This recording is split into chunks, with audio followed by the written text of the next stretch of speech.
Hello, everyone, and a very warm welcome to another lesson. In this lesson, we're going to do an Ielts speaking test. The test is going to be based on Part 4, questions 31 to 40. Please note that the answers for this speaking test are in my pinned comment. Are you ready to begin the test? Now, I wish you all the best. So, let's begin. Section 4. You will hear a talk on the topic of time perspectives. First, you have some time to look at questions 31 to 40.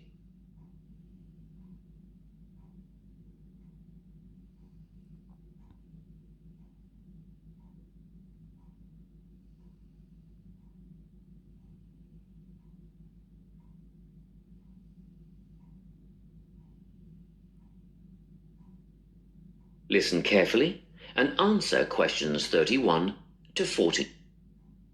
Today, I'm going to be talking about time. Specifically, I'll be looking at how people think about time and how these time perspectives structure our lives. According to social psychologists, there are 6 ways of thinking about time, which are called personal time zones. The first 2 are based in the past.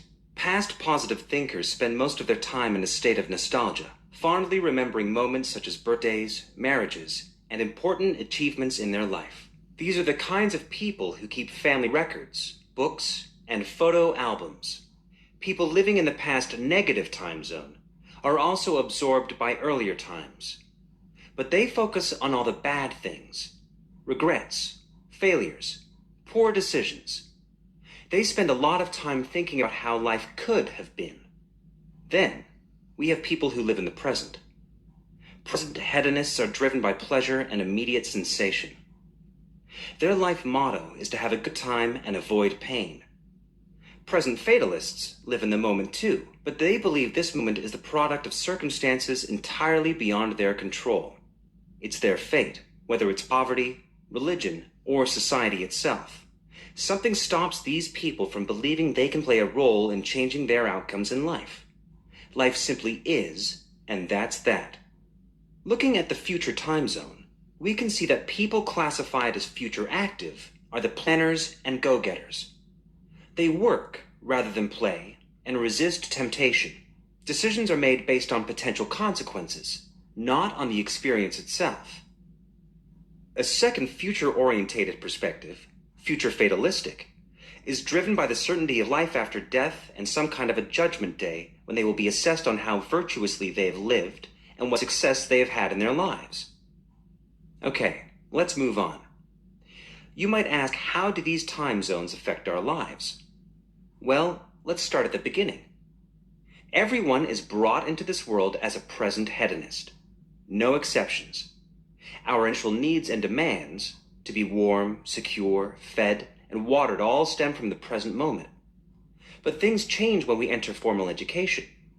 We're taught to stop existing in the moment and to begin thinking about future outcomes. But did you know that every 9 seconds a child in the USA drops out of school? For boys, the rate is much higher than for girls. We could easily say, well, boys just aren't as bright as girls. But the evidence doesn't support this.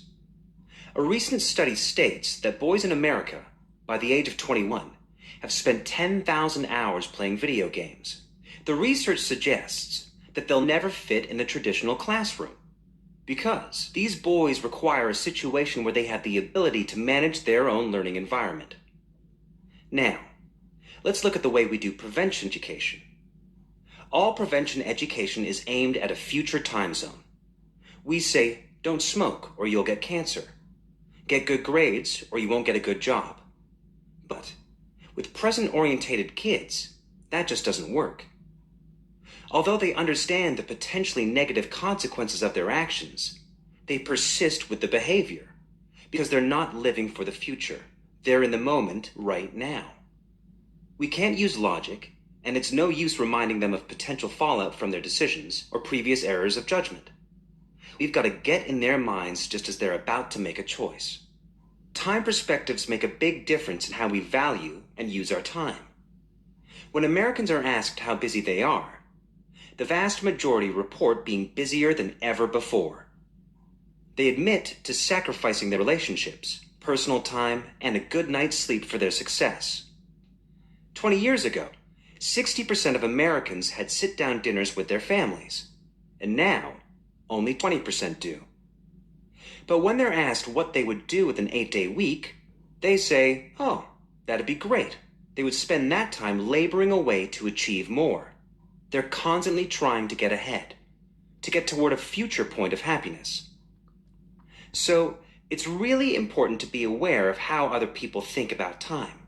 We tend to think, oh, that person's really irresponsible, or that guy's power hungry. But often, what we're looking at is not fundamental differences of personality, but really just different ways of thinking about time. Seeing these conflicts as differences in time perspective, rather than distinctions of character, can facilitate more effective cooperation between people and get the most out of each person's individual strengths. That is the end of section 4. You now have half a minute to check your answers.